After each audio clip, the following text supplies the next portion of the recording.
ஆண்டவரும் அருமை இரட்சகருமான இயேசு கிறிஸ்துவின் நாமத்தினாலே மறுபடியும் வகுப்பு வந்திருக்க உங்கள் யாவரையும் வாழ்த்தி வரவேற்கிறேன். நாம் வகுப்புக்குள்ள போகலாம். அதுக்கு முன்பாக 1 தெசலோனிக்கேயர் 5ஆம் அதிகாரம் 21வது வசனம், எல்லாவற்றையும் சோதித்து பார்த்து நலமானதை பிடித்துக் கொள்ளுங்கள். இன்றைக்கும் இந்த நாளில் செய்தியை கேட்கிற நீங்கள் யாவரும் எல்லாவற்றையும் சோதித்து பார்த்து நலமானதை பிடித்துக் கொள்ளுங்கள். பரிசுத்த ஆவியானவர் உங்களை ஆளுகை செய்வாராக. அவர் உங்களை சகல சத்தியத்திற்கும் நடத்துவாராக. தொடர்ச்சியாக வகுப்புகளை பார்த்து வருகிறோம். சிருஷ்டிப்பில் மனிதனும் அவனுடைய எதிர்காலம் என்ற தலைப்பில் எஸ்கட்டாலஜியா வகுப்பை நாம் பார்த்து வருகிறோம். அதில் இந்த மாதம் போன மாதத்திலிருந்து தானியேலின் 70வது வார்த்தை குறித்து நாம் பார்த்து வருகிறோம். 4 வகுப்புகள் இதுவரைக்கும் முடிந்திருக்கிறது இல்லையா? ஸோ அதில் ஆட்டுக்குட்டியானவர் எப்பொழுது முத்திரையை உடைப்பார் என்பதை குறித்து நாம் பார்த்தோம். அதே போல் யோவானுக்கு வெளிப்படுத்துவதான விசேஷம் 12ஆம் அதிகாரத்தை குறித்து போன முறை நாம் பார்த்தோம். இந்த முறை கைகளால் பெயர்க்கப்படாத ஒரு கல் என்கிறதான அந்த தலைப்பிலே நாம் வகுப்பை பார்க்க போகிறோம். ஒரு முக்கியமான வகுப்பு. இன்றைக்கு பரிசுத்த ஆவியானவர் உங்களை ஆளுகை செய்து சரியாய் நடத்துவாராக. ஏன்னா இது ஒரு மிக மிக முக்கியமான ஒரு வகுப்பாக நான் நினைக்கிறேன். இதை குறித்துதான பழைய பரிசுத்தவான்கள் பேசின அநேக விஷயங்கள் உண்டு, சபை தலைவர்கள் பேசின விஷயங்கள் உண்டு. அதையெல்லாம் சேர்த்து இந்த நாளில் உங்களோடு ஒரு முக்கியமான விஷயத்தை நான் பேசப் போகிறேன். பரிசுத்த ஆவியானுடைய ஒத்தாசை நாம் நாடுவோம். கர்த்தர் நம்மை நடத்துவாராக. தானியேலினுடைய புஸ்தகம் 2ஆம் அதிகாரத்தில் நாம் வாசிக்கும் பொழுது இந்த செய்தி அங்கே இருக்கும். ஒவ்வொருவரும் அந்த அதிகாரத்தை வாசிக்கும் பொழுது ஒவ்வொரு விஷயத்திற்கு முக்கியத்துவம் கொடுப்பார்கள். அநேக பைபிள் காலேஜில் அதே போல் நிறைய பைபிள் டீச்சர்ஸ் அதில் இருக்கிற அந்த ராஜ்யங்களுக்கு முக்கியத்துவம் கொடுத்து பேசுவார்கள். ஆனால் இன்றைக்கு நாம் அவ்விதமாக அல்ல.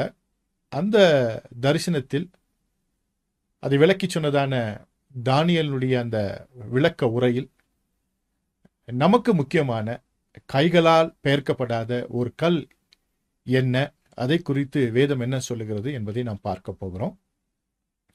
நேபுகாத் நேச்சார் ஆண்டதான அந்த காலகட்டத்தில் தானியேல் அவனுடைய அரசவையில் இருந்த பொழுது நடந்த ஒரு நிகழ்வு. எல்லாரும் வாசித்திருப்பீங்க. திரும்ப வாசித்து பார்ப்பது என்பது தேவையற்றது என்பதை நினைக்கிறேன்.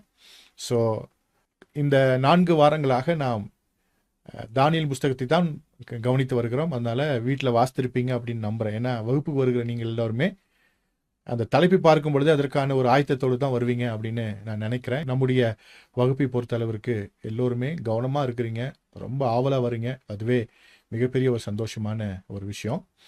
ஸோ கர்த்தர் இந்த நாளிலே நம்மை அழைத்து வந்திருக்கிறார். இன்றைக்கு நம்மோடு முக்கியமான சில விஷயங்களை சொல்லித் தருவதற்கு பரிசுத்த ஆவியானவர் நம்மை ஆளுகை செய்வாராக. ஓகே, தானியேல் புஸ்தகம் 2ஆம் அதிகாரம் 34வது வசனத்தை வாசிக்கும் பொழுது விதமாக அங்கே இருக்கு. நீர் பார்த்து கொண்டிருக்கும் போதே கைகளால் பெயர்க்கப்படாத ஒரு கல் பெயர்ந்து உருண்டு வந்து அது அந்த சிலையை இரும்பும் களிமண்ணுமாகிய அதன் பாதங்களில் மோதி அவைகளை நொறுக்கி போட்டது அப்படின்னு இருக்கு. ஸோ இங்கே கைகளால் பெயர்க்கப்படாத ஒரு கல் அது உருண்டு வந்து அந்த சிலையை இரும்பும் களிமண்ணுமாகிய அதன் பாதங்களில் மோதி அவைகளை நொறுக்கி போட்டது அப்படின்னு ஒரு சின்ன ஒரு நோட்டோட இந்த வசனம் முடிவதை நாம் பார்க்கிறோம். ஒரு மிகப்பெரிய சிலை ஒரு கல் பெயர்ந்து வந்து கால்களில் மோதி அதை தரமட்டமாக்கியது அப்படின்னு நம்ம வாசிக்கிறோம். இதை குறித்து சில முக்கியமான விஷயங்களை நாம் பார்க்க போகிறோம். அதற்கு முந்தைய வசனங்களை வாசிக்கும் பொழுது நமக்கு அதற்கான விடை அங்கே இருக்கிறது. ராஜாவே, நீர் ஒரு பெரிய சிலையை கண்டீர். அந்த பெரிய சிலை மிகுந்த பிரகாசம் உள்ளதாய் இருந்தது. அது உமக்கு எதிரே நின்றது. அதன் ரூபம் பயங்கரமாயிருந்தது. அந்த சிலையின் தலை பசும்பொன்னும், அதன் மார்பும் அதன் புயங்களும் வெள்ளியும், அதன் வயிறும் அதன் தொடையும் வெண்கலமும், அதன் கால்கள் இரும்பும், அதன் பாதங்கள் பாதி இரும்பும் பாதி களிமண்ணுமாய் இருந்தது. இங்கே கலர் கோடிங் போட்டிருக்கேன். அப்போ அந்த கலர் கோடிங் பார்க்கும் பொழுதே சிகப்பு நிறம் 1, பச்சை, ப்ளூ, பர்பிள், அப்புறம் ஒரு லைட் ப்ளூ, 5 நிறங்களில் இந்த நிறங்கள் போட்டு நான் பிரிச்சிருக்கேன். இதை பார்க்கும் பொழுதே உங்களுக்கு வித்தியாசத்தை தெரிந்து கொள்ள முடியும். ஸோ இந்த வசனங்கள் வாசிக்கும் பொழுது விதமாக தான் நீங்கள் பிரித்து வாசித்தீங்கன்னா ஈஸியாக உங்களுக்கு புரிஞ்சிடும். அதில் வாசிக்கும் பொழுது, ராஜாவே, நீ ராஜாதி ராஜாவாய் இருக்கிறீர். பரலோகத்தின் தேவன் உமக்கு ராஜரகத்தையும் பராக்கிரமத்தையும் வல்லமையும் மகிமையும் அருளினார்.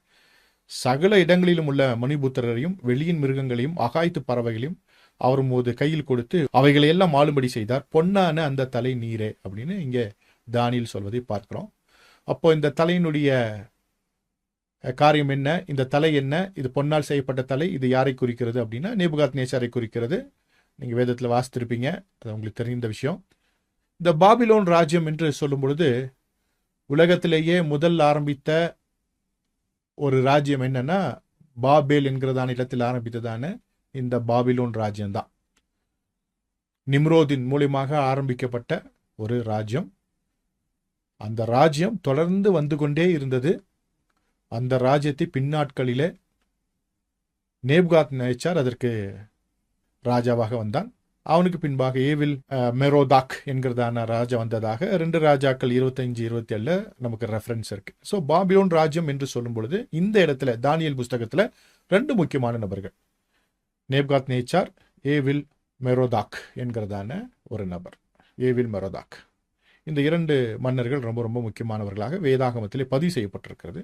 அதில் ரொம்ப முக்கியமானவர் இந்த நேபுகாத்நேச்சார். இவன் தான் அந்த ராஜ்யத்தினுடைய தலை என்பதாக இங்கே தானியேல் சொல்வதை பார்க்கிறோம். சரி, அப்படின்னா என்ன இந்த பாபிலோன் ராஜ்யம் என்பது என்ன அப்படின்னு நீங்கள் வேதத்தில் வாசித்தீங்கன்னா வெளிப்படுத்தின விசேஷம் வரைக்கும் தொடர்ந்து வருகிற ஒரு விஷயமாக இருக்கிறது இல்லையா? உங்களுக்கு தெரியும், பாபிலோன் அப்படின்னும் போது அதை குறித்து வெளிப்படுத்தின விசேஷத்தில் வாசிக்கும் போது மகாவேசி அப்படின்லாம் சொல்லியிருக்கோம். இந்த பாபிலோனுக்கு, சோதோமுக்கு, அதே போல் அசிரிய தேசங்களுக்கெல்லாம் ஏதோ ஒரு தொடர்பு இருக்கிறது. அது என்ன தொடர்புனா ஒரு மத தொடர்பு. அதாவது ஆன்டி காட் மூமெண்ட், தேவனுக்கு எதிரான ஒரு மதத்தை, ஒரு மார்க்கத்தை உருவாக்கி தேவ ஜனங்களை, கர்த்தருடைய படைப்பை ஏமாற்றுகிற, வஞ்சிக்கிற, அவர்களை விழத்தள்ள வைக்கிற, அவர்களை ஆளுகை செய்து அவர்களை அடிமைப்படுத்துகிற ஒரு விஷயமாக பார்க்கப்படுகிறது. பாபேல் அப்படின்னும் பொழுது கோபுரம், கோபுரம் பொழுதே அடிமைப்படுத்துதல் அப்படின்னு நாம் தெரிந்து கொள்கிறோம். அப்போ இந்த பாபிலோன் ராஜாவாகிய நேபுகாத்நேச்சார் உலகத்தின் பல பகுதிகளை பிடித்து அடிமைப்படுத்தி தன்னுடைய கட்டுப்பாட்டில் வைத்திருந்தான் என்று நமக்கு வரலாறு சொல்லுகிறது. இங்கே வாசிக்கும் பொழுது அதற்கு தலையாக நேபுகாத்நேச்சார் இருப்பதை நாம் பார்க்க முடிகிறது. இந்த அதற்கு பின்பாக 2வது ராஜ்யம் அப்படின்னும் போது நாம் வாசித்திருப்போம், அது ஒரு கீழ்த்தரமான வேறொரு ராஜ்யம் தோன்றும் அப்படின்னு அங்கே 39வது வசனத்தில் சொல்லியிருக்கு. அது வெள்ளி அப்படின்னு நம்ம எடுத்துக்கிறோம் இல்லையா? அப்போ வெள்ளினும் பொழுது மேதிய பெர்சிய ராஜ்யங்களை குறித்து அங்கே சொல்லியிருக்கிறது. இது ஏன் நான் சொல்லிக் கொண்டிருக்கிறேன் என்று சொன்னால் இதன் முடிவில் ஒரு முக்கியமான விஷயம் இருக்கிறது. ஸோ அதை தெரிந்து கொண்டால் அது உங்களுக்கு பிரயோஜனமாக இருக்கும். ஏன்னா நிறைய பைபிள் காலேஜில் நிறைய டீச்சர்ஸ் இதை பற்றி பேசியிருப்பாங்க. ஸோ நாம் இன்றைக்கு யெஷுவா மூலியமாக வேறொரு கண்ணோட்டத்தில் இதை பார்க்க போகிறோம். அதற்கு ஆரம்பமாக இதை பார்த்து கொண்டிருக்கிறோம். இந்த 2ஆம் தரமான இந்த ராஜ்யம் மேதிய பெர்சிய ராஜ்யம், நேபுகாத்நேச்சாருடைய ஆளுகைக்கு பின்பு அவனுடைய மகனுக்கு பின்பு வந்ததான ராஜ்யங்களில் மேதிய பெர்சிய கூட்டணி ராஜ்யம் வந்தது. அது மேதிய பெர்சிய ராஜ்யங்கள். அந்த ராஜ்யங்களுடைய ராஜாக்கள்லாம் யாருன்னா வேதாகமத்திலே நமக்கு நிறைய குறிப்புகள் இருக்குது.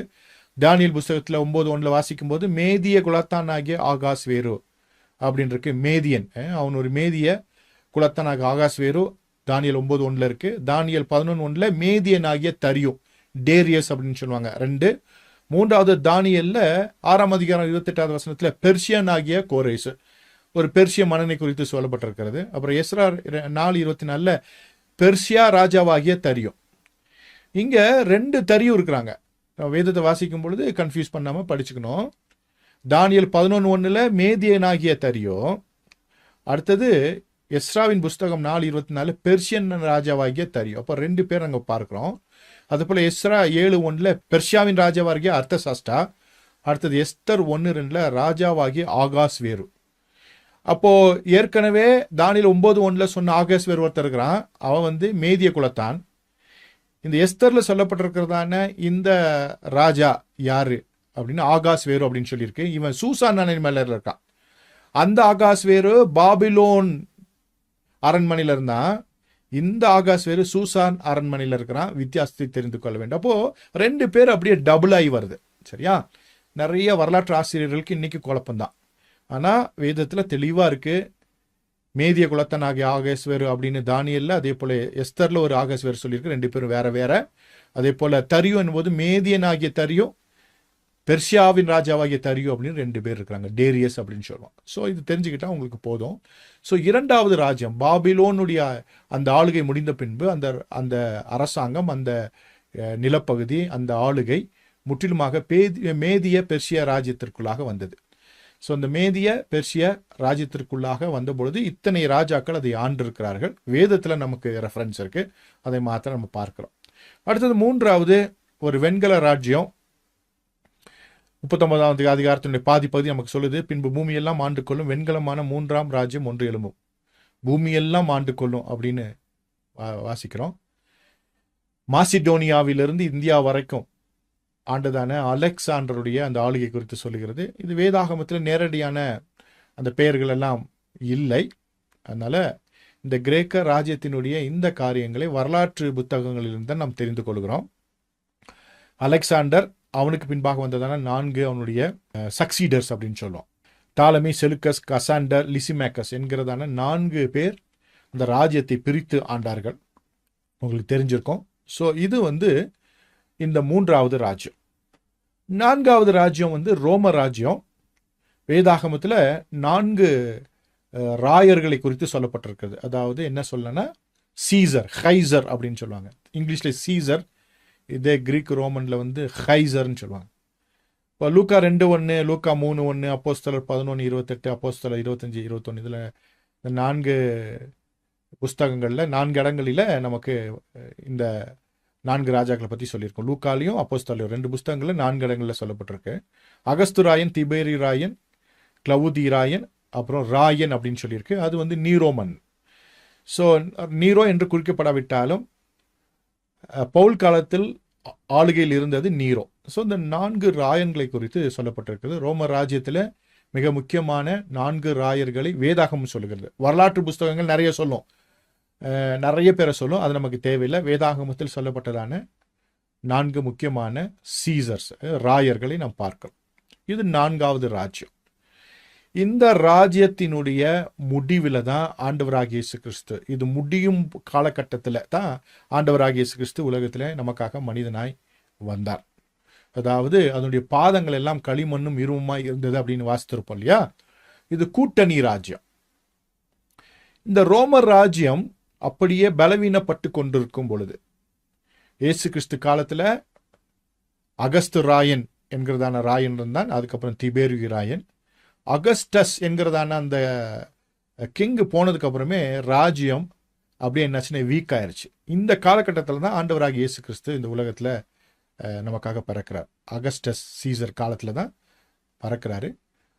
அந்த குறிப்பிட்ட காலத்திலே அவன் மரித்து போய் விடுகிறான். திபேரியு பதவிக்கு வரான். இந்த திபேரியு வந்த காலகட்டமே எப்படி காலகட்டம்னா, கொஞ்சம் கொடுமையான ராஜாங்கத்துக்கு எதிரான நிறைய விஷயங்கள் நடந்து கொண்டிருக்கிற, பிரிவினைவாதங்கள் வந்து கொண்டிருக்கிற, ராஜ்யத்தை கட்டி காப்பாற்றுவதற்கு கடினமாயிருந்த ஒரு காலகட்டம். அப்போ கூட்டணி ராஜ்யங்கள் ஆரம்பிக்கிற ஒரு காலகட்டத்தில் தான் ஆண்டவராகிய இயேசு கிறிஸ்து பிறந்தார். இந்த வசனங்களை வாசிக்கும்போது அது நமக்கு கொஞ்சம் நிறைய விஷயங்களை புரிய வைக்கும். பாதங்களும் கால் விரல்களும் பாதி கொயவனின் களிமண்ணும் பாதி இரும்புமாய் இருக்க நீர் கண்டீரே. அந்த ராஜ்யம் பிரிக்கப்படும், ஆகிலும் களிமண்ணோடு இரும்பு கலந்திருக்க நீர் கண்டபடியே இரும்பினுடைய உறுதியும் கொஞ்சம் அதிலே இருக்கும். கால் வீரர்கள் பாதி இரும்பும் பாதி களிமண்ணுமாய் இருந்தது என்னவென்றால், அந்த ராஜ்யம் ஒரு பங்கு உரமும் ஒரு பங்கு நெரிசலாய் இருக்கும். நீர் இரும்பை களிமண்ணோடே கலந்ததாக கண்டீரே, அவைகள் மற்ற மனுஷரோடே சம்பந்தம் கலப்பார்கள். ஆகிலும் இதோ களிமண்ணோடு இரும்பு கலவாதது போல அவர்கள் ஒருவரோடொருவர் ஒட்டி கொள்ளாதிருப்பார்கள் அப்படின்னு சொல்லியிருக்கு. இந்த ரோம சாம்ராஜ்யம் தங்களை நிலைநிறுத்துவதற்காக மற்ற ராஜ்யங்களோடு மற்ற ராஜாக்களோடு ஒரு டெம்பரவரியா ஒரு கூட்டணியை வைத்துக் கொள்வார்கள் என்று சொல்லுகிறது. அது கால் விரல்கள் என்று சொல்லுகிறது. அப்போ ஆண்டவராகிய இயேசு கிறிஸ்து இந்த உலகத்தில் மனிதனாய் வந்த அந்த காலகட்டத்தில் ரோம சாம்ராஜ்யம் தன்னுடைய பலத்தை இழந்து பலவீனப்பட்டு கொண்டிருந்த அந்த காலமாக இருக்கிறது. இப்போ அதை அப்படியே மனதில் வைத்து கொண்டால் போதும்.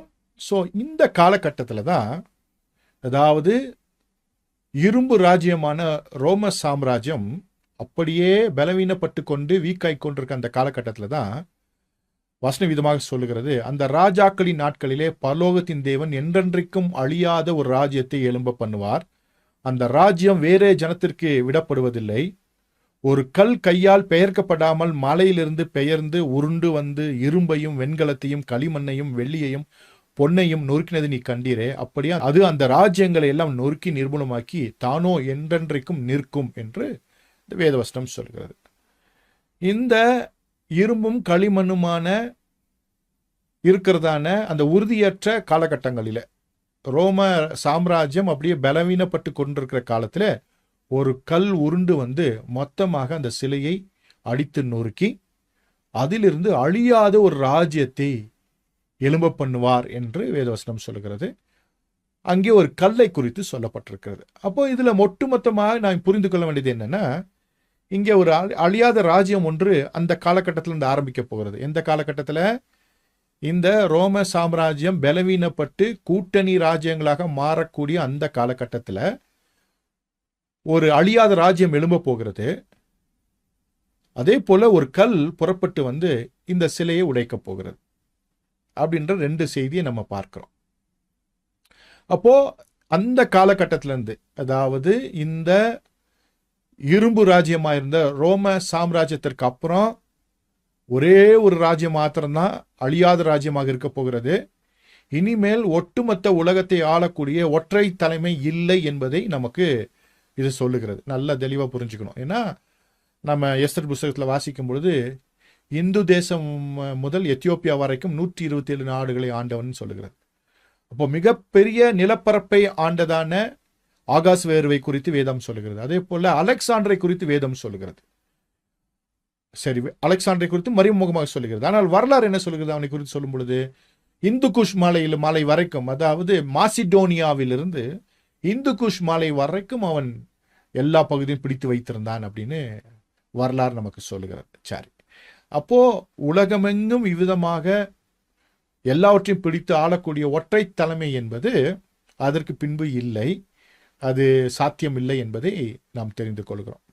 ஆங்கிலேயர்கள் கூட உலகமெங்கும் காலனிகளை வைத்தார்கள், ஆனால் அவர்களால் ஆள முடியவில்லை. ஏனென்றால் ஐரோப்பியர்களில் பலர் வந்து காலனிகளை வைத்தார்கள். ஆங்கிலேயர்கள் மாத்திரமல்ல, பிரெஞ்சு வச்சாங்க, டச்சு வச்சாங்க இல்லையா, போர்ச்சுகீஸ் வச்சாங்க, அப்படிலாம் வச்சு பார்த்தாங்க, ஆனால் முடியல.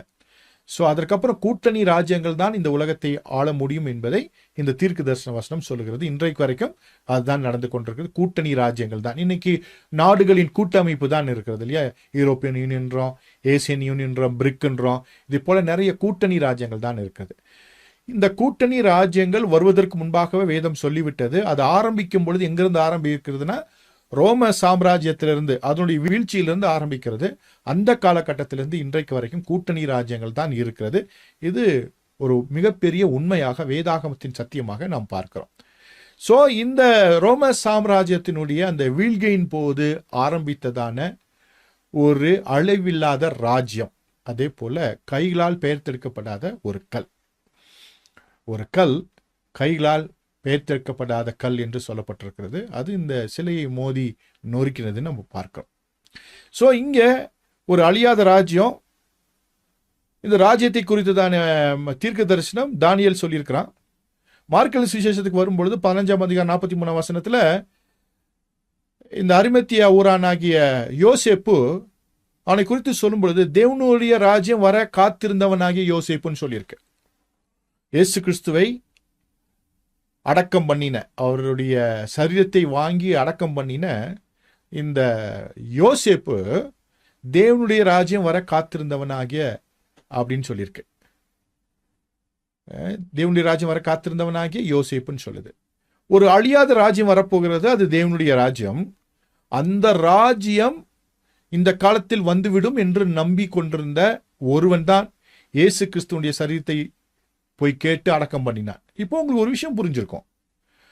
அப்போ அந்த காலகட்டங்களில் ஆண்டவராக இயேசு கிறிஸ்து இந்த உலகத்தில் நமக்காக மனிதனாய் பிறந்த அந்த காலகட்டங்களில் ஒட்டுமொத்த அந்த இஸ்ரேல் தேசத்தில் இருந்த அறிவாளிகள், படித்தவர்கள், வேதவசனத்தை ஆராய்ந்து பார்த்தவர்கள் எல்லாம் இந்த அழியாத ராஜ்யம் வரும் என்பதை அறிந்திருந்தார்கள், அதற்காக காத்திருந்தார்கள். எத்தனை பேருக்கு புரியுது இப்போ நான் சொல்றது? உங்களுக்கு புரியுதா? ஸோ அந்த காலகட்டத்திலேயே இந்த அழியாத ராஜ்யம் எழும்பும் என்பதை அறிந்திருக்கிறார்கள், அது வரும் அப்படின்னு எதிர்பார்த்திருந்தாங்க. அப்படி எதிர்பார்த்திருந்த ஒருத்தன் தான் ஆண்டவராக இயேசு கிறிஸ்துவை போய் அடக்கம் செய்தான்னு வாசிக்கிறோம். ஸோ அந்த காலகட்டத்தில் ஒட்டுமொத்த இஸ்ரவேல் தேச ஜனங்கள் இந்த ராஜ்யம் வர காத்திருந்தனர் என்பதற்கு அடையாளமாக இந்த யோசேப்பு நமக்கு அடையாளப்படுத்தப்படுகிறார் வேதாகமத்தில். ஸோ ரொம்ப ரொம்ப கவனிக்க வேண்டிய ஒரு விஷயம். எப்படி இவர்கள் இதை கணித்திருப்பார்கள் அப்படின்னு சொன்னா, கூட்டணி ராஜ்யங்கள் காலத்துல தான் இயேசு வருவார்னு தீர்க்க தரிசனம் சொல்லிருச்சு இல்லையா. தானியேலுடைய தீர்க்க தரிசனம் சொல்லிருச்சு. கூட்டணி ராஜ்யத்தின் காலத்துல தான் இந்த கைகளால் பெயர்த்தெக்கப்படாத கல் 69வது வாரம் மேசியாவின் பிறப்பு அந்த காலகட்டத்தில் நடக்க போகிறது. ஸோ ஒட்டுமொத்தமாக இந்த கூட்டணி ராஜ்யத்தின் காலத்துல மேசியா பிறக்க போகிறார். ஒரு அழிவில்லாத ராஜ்யம் உண்டாக போகிறது. கைகளால் பெயர்த்தெடுக்கப்படாத ஒரு கல் புரண்டு வந்து அது இந்த சிலையை மோதி நொறுக்கி போட்டு அது மிகப்பெரியதாய் வளரப்போகிறது. இதுதான் இந்த தானியேல் புஸ்தகத்தில் இருக்கிற மிகப்பெரிய ஒரு தீர்க்க தரிசனம், யூதர்களுக்கான எதிர்கால திட்டம் என்பதை நாம் தெரிந்து கொள்கிறோம். ஒரு அற்புதமான ஒரு விஷயம் இது. ஸோ இன்னைக்கு கிளாஸ்க்கு வந்திருக்க நீங்கள்லாம் இதை புரிஞ்சிருப்பீங்கன்னு நினைக்கிறேன். ஏன்னா உங்களுக்கு இந்த கிளாஸ்ல புரியும், ஈஸியாக உங்களுக்கு பரிசுத்த ஆவியானவர் புரிய வைப்பார். ஸோ ஒரு முக்கியமான விஷயம் இது. ஸோ இந்த அழியாத ஒரு ராஜ்யம், மேசியாவின் பிறப்பு, கைகளால் பெயர்த்தெடுக்கப்படாத ஒரு கல், இந்த கூட்டணி ராஜ்யங்கள் காலத்துல தான் நடக்கணும் அப்படின்னு நம்ம பார்த்தோம். ஏன்னா இது ஒரு தீர்க்க தரிசனம் அப்படின்னு பார்த்தோம். ஸோ இந்த காலகட்டத்தில் பார்த்தீங்கன்னா ஒரு மேப் போட்டிருக்கேன். ஆண்டவராக இயேசு கிறிஸ்து இந்த உலகத்தில் பிறக்கக்கூடிய அந்த காலகட்டத்திலேயே பார்த்தீங்கன்னா ரோமாபுரியில அரசாண்டதான ராஜா யாரு, இஸ்ரவேல்ல ராஜாவா இருந்தது யாரு, அங்க கவர்னரா இருந்தது யாரு அப்படின்னு பார்த்தீங்கன்னா இயேசு கிறிஸ்துனுடைய அந்த சிலுவை மரணம் அந்த காலகட்டத்தில் பார்த்தீங்கன்னா திபேரியஸ் என்பவன் தான் சீசராக இருந்தான், அதாவது அவன் தான் மன்னனா இருந்தான். ஆனால் இந்த யூதேய தேசத்திற்கு ஏரோது அந்திப்பாஸ் என்பவன் தான் ராஜாவா இருந்தான். அங்க ஒரு கவர்னர் இருந்தான், அவன் பேரு வந்து பொந்தியு பிலாத்து. இந்த கவர்னர் எதற்கு அப்படின்னா இந்த ரோமன் எம்பையர், இந்த ரோம ராஜாவாகிய திபேரியஸ் தன்னுடைய ரெப்ரசன்டேட்டிவா அங்க வந்து பிலாத்துவ வச்சிருக்கிறான். ஆனா அங்க ராஜாவா இருந்தது யாருன்னா இந்த ஏரோது அந்திபாஸ், ஹீரோட் ஆன்டிபாஸ்ன்னு சொல்லுகிறதான அந்த மன்னன் இருந்தான். இது என்ன சொல்லுவாங்கன்னு சொன்னா இந்த கிளையண்ட் கிங்னு சொல்லுவாங்க. கிளையண்ட் கிங் அப்படின்னா அந்த இடத்துல அவங்க தான் ரொம்ப பெரும்பான்மை, அதே போல இன்ஃப்ளூயன்ஸ் எல்லாம் அவங்களுக்கு தான் இருக்கு, ஜனங்கள் கிட்ட நல்ல செல்வாக்கு இருக்கு. அவங்கள ராஜாவா வச்சுட்டு அவங்க யார் வேணா இருக்கலாம், எந்த குலத்தை வேணா இருக்கலாம், ஆனா இன்ஃப்ளூயன்ஸ்டால வச்சுட்டு அந்த பகுதியை கவர்ன் பண்ணுவதற்கு ஒரு கவர்னர் என்ன பண்ணுவாங்கன்னா இந்த ரோம சக்கரவர்த்திகள் வைத்து அந்த இடத்தை ஆளுகை செய்வாங்க. அப்போ ஒரு சிங்கிள் ஆட்சி, அதாவது ஒரு சிங்கிள் ஒற்றை தலைமை அங்க இல்லை. சரியா, நல்லா புரிஞ்சுக்கணும். அப்போ இயேசு கிறிஸ்து காலத்திலேயே இந்த கூட்டணி தத்துவம் தான் அங்கே இருக்கு. இது இன்றைக்கு வரைக்கும் உலக வரலாற்றில் அப்படியே தொடர்ந்து வந்து கொண்டே இருக்கு. எப்படி சொல்லனா, ஒரு சின்ன நாடாக இருந்தால் நம்ம இந்தியா கூட பார்த்தீங்கன்னா சீஃப் மினிஸ்டர் இருந்தால் ஒரு கவர்னர் இருப்பார், சென்ட்ரல் கவர்மெண்ட்லேருந்து ஒரு கவர்னர் இங்கே இருப்பார், அவர் தான் கவர்ன் பண்ணுவார், ஒரு சீஃப் மினிஸ்டர் இருப்பார். எல்லா நாடுகளிலும் ஒரு பிரைம் மினிஸ்டர், ஒரு கவர்னர், அந்த போஸ்ட் என்ன வேணாவா இருக்கலாம், வித்தியாசமான பெயர்களில் இருக்கலாம்.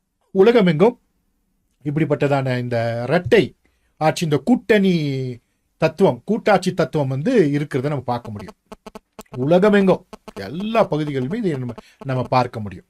சரியா, ஓகே. நம்ம இங்க பார்க்கிறோம், முக்கியமான விஷயத்தை பார்த்து கொண்டிருக்கிறோம், கூட்டணி தத்துவம். அப்ப ஆண்டவராக இயேசு கிறிஸ்துவினுடைய சிலுவை மரண காலத்திலேயே இந்த கூட்டணி தத்துவம் வந்து விட்டதை நாம் தெளிவாக பார்க்க முடிகிறது. அவர் பிறக்கும் பொழுது அந்த கூட்டணி தத்துவம் இருந்ததை நாம் பார்க்கிறோம். ஸோ இந்த கூட்டணி அந்த ஆட்சி இருக்கிற காலகட்டத்தில் ஒரு அழிவில்லாத ராஜ்யம் எழும்பும், மேசியா பிறப்பாரு, கைகளால் பெயர்த்தெடுக்கப்படாத ஒரு கல் உருண்டு வரும் அப்படின்பது ஒரு தீர்க்க தரிசனம். அந்த காலகட்டத்தில் ராஜ்யங்கள் எல்லாம் பிரிந்து தான் இருந்ததுக்கு அடையாளமாக ஒரு இது காமிச்சிருக்கேன். அதற்கப்புறம் இயேசு கிறிஸ்து காலத்துக்கு அப்புறம் அவர் பரமேறி சென்ற பின்பு ரோமன் எம்பையரை பற்றியதான ஒரு மேப் போட்டிருக்கேன், 311 இயேசு கிறிஸ்துக்கு அப்புறம். அந்த காலகட்டத்தில் பார்த்தீங்கன்னா இந்த ராஜ்யங்கள் எப்படி இருந்துச்சுன்னா, கான்ஸ்டான்டைன் ஒரு பகுதியை ஆண்டு கொண்டிருந்தான், இந்த பார்த்தீங்கன்னா மேக்சன்டியஸ் ஒரு பக்கத்தில் ஆண்டுட்டு இருந்தான், லிசினியஸ் ஒரு பக்கம் ஆண்டுட்டு இருந்தான், மேக்சிமினஸ் அவர் ஒரு பக்கம். இப்படி 4 பேருமே 4 பகுதிகளை வெவ்வேறு பகுதிகளை ஆண்டு கொண்டிருந்ததாக வரலாறு சொல்கிறது.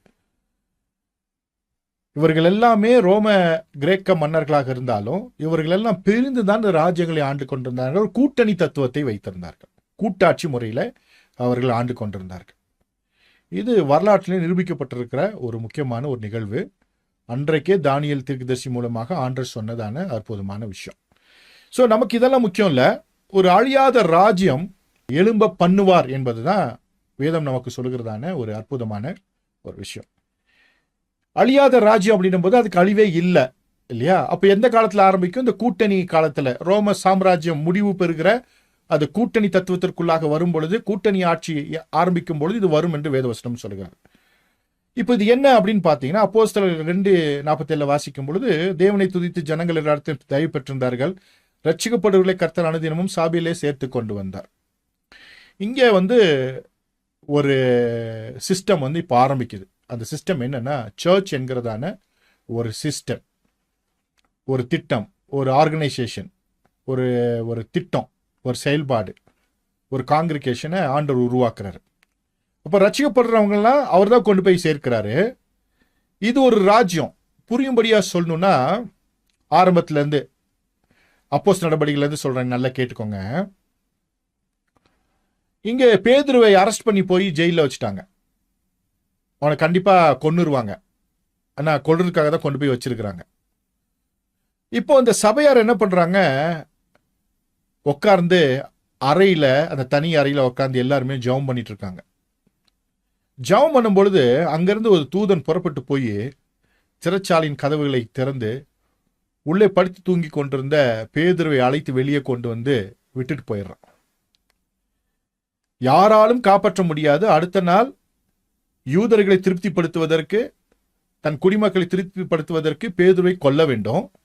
அப்படிப்பட்டதான சதி திட்டத்தில் சிக்கிக்கொண்டதான பேதுருவை விடுவிக்க யாரும் இல்லை. சிறைச்சாலையும் பலப்படுத்தப்பட்டிருக்கிறது. அந்த இரும்பு கதவுகளை திறந்து வெளியே கொண்டு வர முடியாது. ஆனால் அந்த சபையார் ஜெபித்த பொழுது அந்த கதவுகள் எல்லாம் திறவுண்டன. உள்ளே போய் தேவதூதன் அவனை வெளியே கொண்டு வந்து விட்டான் என்று வேதவசனம் சொல்கிறது. அப்போ உங்களுக்கு தெரிஞ்சுக்க வேண்டிய விஷயம் என்னன்னா, ஒரு ராஜ்யம் என்றால் என்ன அப்படின்னா, அந்த ராஜ்யம் ராஜாங்கம் செலுத்தும். அந்த ராஜ்யம் ஆளுகை செய்யும். அரசு ஆளுகை செய்யும். அப்போ அந்த காலகட்டத்திலேயே இந்த சபை ஆளுகை செய்திருக்கிறது. அது ஒரு அழியாத ராஜ்யம் என்பதற்கு அடையாளமாக இருக்கிறது என்பதை தெரிந்து கொள்ள வேண்டும். முடியாது என்பதை இந்த ராஜ்யம் அன்றைக்கு முடிய பண்ணியிருக்கிறது. அதே போல பவுலும் சீலாவும் சிறைச்சாலையில் இருந்தார்கள், பாடினார்கள், துதித்தார்கள், விலங்குகள் அருந்து விழுந்தன, அவர்கள் விடுதலையாகி வெளியே வந்தார்கள். அப்போ ஒரு ராஜ்யம், ஒரு பலமுள்ள அழிவில்லாத ராஜ்யம் மேல் வீட்டறையிலே ஆரம்பித்திருக்கிறது. 120 நபர்களோடு அந்த ராஜ்யம் ஆரம்பிக்கப்பட்டிருக்கிறது. ஆரம்பித்து வைத்தவர் பரிசுத்த ஆவியானவர். அவர்தான் நிறைவை கொண்டு வந்து தன்னுடைய ஆவியால் ஜனங்களை நிறைத்து ஒரு ராஜ்யத்தை ஆரம்பித்தார். அது அழிவில்லாத ராஜ்யம், முடிவில்லாத ராஜ்யம், தொடர்ந்து கொண்டே இருக்கக்கூடிய ராஜ்யம், நித்தியம் வரைக்கும் வரக்கூடிய ஒரு ராஜ்யம். எத்தனை பேருக்கு புரியுது? அப்போ ஒரு அழிவில்லாத ஒரு ராஜ்யம் மேல் வீட்டறையிலே அப்போஸ்தலர் நடபடிகளிலே ஆரம்பித்தது. இயேசு கிறிஸ்துவினுடைய பரமேறின பின்பு கரெக்டா பெந்தெகோஸ்தி நாள் என்று அவர் 40வது நாள்ல அவர் பரமேறி சென்றார். 50வது நாள் ஒரு பெரும் காற்று அடித்தது. மேல் வீட்டறையிலிருந்து அத்தனை பேரும் நிரப்பப்பட்டார்கள். அன்றைக்கு அவர்கள் ஏறெடுத்த ஜபங்கள் எல்லாம் அப்படியே கேட்கப்பட்டது. முடியாதது என்பதெல்லாம் அங்கே முடியும் என்று நிரூபிக்கப்பட்டது. ரொம்ப ரொம்ப முக்கியமான ஒரு விஷயம். அப்போஸ்தலர் 20:28 தான் வாசிக்கிறோம். தேவன் தம்முடைய சுயரத்தத்தால் சம்பாதித்துக் கொண்ட சபை. இது மனித சித்தத்தினாலோ அல்லது ஒரு மனித தலைமையினாலோ உண்டானதல்ல. இந்த சபைக்குள்ள வரணும்னா அவர் தான் அனுமதி கொடுக்கணும், அவர் தான் கொண்டு வரணும். இது அவர் தான் சம்பாதிச்சிருக்கிறாரு. எத்தனை பேருக்கு புரியுது? இப்போ இன்னைக்கும் சபையினுடைய முக்கியத்துவம் தெரியாம நிறைய பேர் இருக்கிறாங்க. இந்த சபை என்பது மனித சித்தத்தினால் உண்டானதல்ல. ஒருவேளை மனித தலைமை அங்கே இருக்கலாம், ஆனால் சபை என்பது மனிதனுக்குரிய சொந்தமானதல்ல. ஒரு தனி மனிதன் ஆதிக்கம் செலுத்தக்கூடிய இடம் அல்ல, ஜனங்களை கட்டுப்படுத்துகிற இடம் அல்ல. அது தேவனுடைய ஆளுகை வெளிப்படுத்துகிற, தேவனுடைய ஆளுகையை சொல்லுகிற, ஆள செய்கிற, ஆளப்படுகிற ஒரு முக்கியமான அம்சம். அப்போ திருச்சபை நோக்கம் என்ன? இந்த உலகத்தை என்ன பண்ணணும்? தன்னுடைய ஆவிக்குரிய உலகத்திலிருந்து ஆளுகை செய்ய வேண்டும். ஆனால் இன்னைக்கு திருச்சபைகள் அதை மறந்து விட்டது. அதான் ரொம்ப ரொம்ப முக்கியமா நம்ம கவனிக்க வேண்டிய விஷயம். சபையார் கூடி ஜெபிக்கும் பொழுது, சபையார் வேண்டுதல் செய்யும் பொழுது, முடியாது என்பவைகள் எல்லாம் முடிய பண்ணினார் ஆண்டவர். அப்படிப்பட்டதான ஒரு பவர்ஃபுல்லான ஒரு ராஜ்யம் தான் என்னன்னா இந்த சபை. ஒரு ராஜாங்கம் செய்கிறது. இன்றைக்கு இந்த உலகத்திலே நீதி நியாயம் இருக்கிறது என்று சொன்னால் இந்த உலகத்துல சபை இருக்கிறபடினால்தான். இந்த உலகத்துல நிறைய நியாயஸ்தன்கள் இருக்கிறான்கனால இல்ல, சட்ட புஸ்தகம் இருக்கிறபடினால் அல்ல. இந்த உலகத்துல சபை இருக்கிறபடினால்தான் இந்த உலகத்துல நீதியும் நியாயமும் நடந்து கொண்டிருக்கிறது. யாரோ ஒருடைய கருத்தான ஜெபம், ஏதோ ஒரு சபையாரனுடைய கருத்தான ஜெபம், அவருடைய உபவாசம், அவர்களுடைய அந்த அர்ப்பணிப்பு, அவருடைய அந்த என்ன சொல்ற சாக்ரிஃபைஸ் தான் இன்றைக்கு உலகத்தை சமாதானத்திற்கு நடுவாக நடத்தி கொண்டிருக்கிறது. அதனால்தான் ஜெபம் என்பது ஒரு பயங்கரமான பவர்ஃபுல்லான சபைக்கு கர்த்தர் கொடுத்திருக்கிற மிகப்பெரிய ஒரு பொக்கிஷம் என்பதை நாம் தெரிந்து கொள்ள வேண்டும். ஸோ நம்ம பார்த்தோம், அந்த அழிவில்லாத ஒரு ராஜ்யத்தை கர்த்தர் சபை மூலியமாக அதை வெளிப்படுத்தியிருக்கார். அதான் சபை என்பதை வெளிப்படுத்தியிருக்கிறார். அதை தெரிந்த ஒரு நபர் தான் இயேசு கிறிஸ்துவை கொண்டு போய் அடக்கம் செய்திருக்கிறார். அவருக்கு ஒரு தூர தரிசனம். இவரை அடக்கம் செய்வதினாலே, இவரை பத்திரமாக அந்த கல்லறைக்குள்ளாக பாதுகாப்பதினாலே ஒரு அழிவில்லாத ராஜ்யம் எழும்பும் என்கிறதான தீர்க்க தரிசன பார்வை அந்த அருமத்தியானாகிய யோசேப்புக்கு இருந்திருக்கிறது என்பதை நாம் கண்கூடாக பார்க்க முடிகிறது.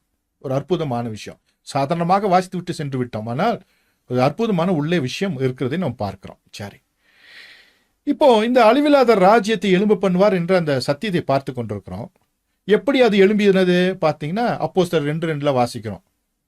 மேல் வீட்டறையில 120 பேர் கூடியிருக்கும் பொழுது பலத்த காற்று அடிக்கிற முழக்கம் போல வானத்திலிருந்து சடுதியாய் ஒரு முழக்கம் உண்டாகி, கைகளால் பெயர்த்தெடுக்கப்படாத கல், வானத்திலிருந்து உண்டான ஒரு முழக்கம் போல அவர்கள் உட்கார்ந்த வீடு முழுவதையும் நிரப்பிற்று. அல்லாமலும் அக்னிமயமான நாவுகளைப் போல பிரிந்திருக்கும் நாவுகள் அவர்கள் காணப்பட்டு அவர்கள் ஒவ்வொருவர் மேலும் வந்து அமர்ந்தது. அன்றையிலிருந்து இன்றைக்கு வரைக்கும் இந்த ஆவியானவர் அக்னிமயமாக ஒவ்வொருவருடைய வாழ்க்கையிலும் அவர் இறங்கி அவர்களை நிரப்புகிறார் என்பதை நாம் பார்க்கிறோம். அன்றைக்கு தரிசித்தவர்கள் அக்னிமயமான நாவுகள் போல பிரிந்திருக்கிற நாவுகள் என்று அவர்கள் எழுதி வைத்திருக்கிறார்கள். இது ஆவிக்குரிய உலகத்திலே நாம் புரிந்து கொள்ள வேண்டிய ஒரு அற்புதமான விஷயம்.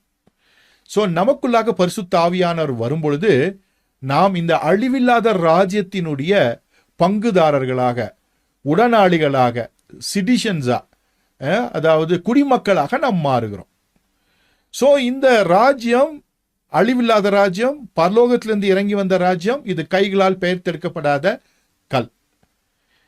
இதை புரிந்து கொண்டால் ரொம்ப ரொம்ப அது உங்களுக்கு பிரயோஜனமாக இருக்கும்.